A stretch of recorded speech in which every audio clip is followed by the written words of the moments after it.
கிறிஸ்துவுக்குள் மிகவும் பிரியமான சகோதர சகோதரிகளே, இயேசு கிறிஸ்துவின் நாமத்தினாலே உங்கள் யாவருக்கும் எனது அன்பின் நல்வாழ்த்துதலையும் வணக்கத்தையும் தெரிவித்துக் கொள்கிறேன். இன்றைய பகலின் குளிர்ச்சியான நாளின் தியான வசனம் லூக்கா எழுதின சுவிசேஷம் 3ஆம் அதிகாரம் 17ஆம் வசனம். தூற்றுக்கூடை அவர் கையில் இருக்கிறது.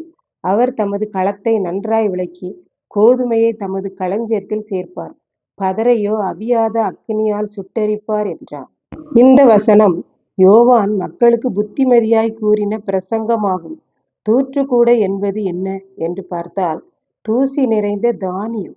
அதை கூடையில் அள்ளி காற்றடிக்கும் முகமாக உயரமாக பிடித்து தூற்றினால் தூசி தனியாகவும் சாவி தனியாகவும் தானியங்கள் மட்டும் தனியாகவும் பிரித்து எடுப்பது ஆகும். இப்படிப்பட்ட தூற்றுக்கூடை இயேசுவானவர் கையில் இருக்கிறது என்கிறார். நமக்கு தானிய மணிகள் தான் தேவை. அதுபோல அவர் அவருக்கு தேவையானவர்களை தனியாக பிரித்தெடுப்பார் என்று பார்க்கின்றோம். அடுத்து தமது களத்தை நன்றாய் விளக்குகிறார் என்று பார்க்கின்றோம். சுத்தப்படுத்தப்பட்ட களமாக நாம் இருக்க வேண்டும் என்று விரும்புகிறார். கோதுமையை களஞ்சியத்தில் சேர்ப்பார் என்று பார்க்கின்றோம். அவருடைய களஞ்சியத்தில் சேர்க்கப்பட்ட கோதுமை மணியாக நாம் இருக்க வேண்டும்.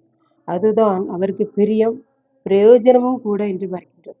களஞ்சியத்தில் சேர்க்கப்படாதவைகள் எல்லாம் பதர் என்று பார்க்கின்றோம்.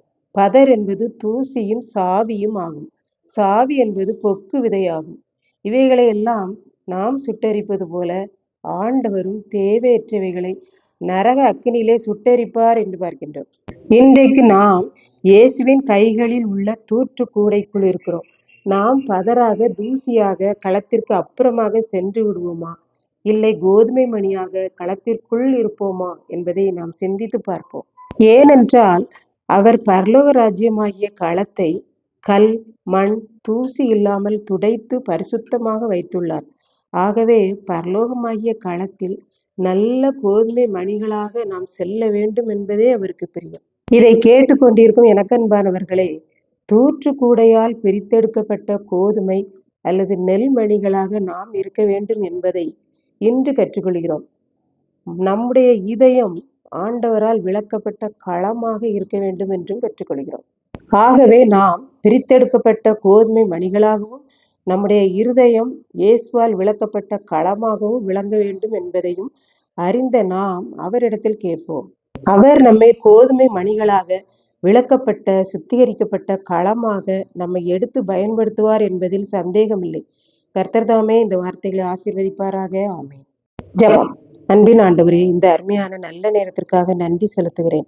இப்போதும் இதை கேட்டுக்கொண்டிருக்கும் ஒவ்வொருவரும் ஆண்டவருக்கு பயன்படும் கோதுமை மணியாகவும் ஒவ்வொருவருடைய இருதயமும் விளக்கப்பட்ட களமாகவும் இருக்க உதவி செய்தருளும். இயேசு கிறிஸ்துவின் நிமித்தம் வேண்டிக் கொள்கிறேன் பிதாவே. ஆமென்.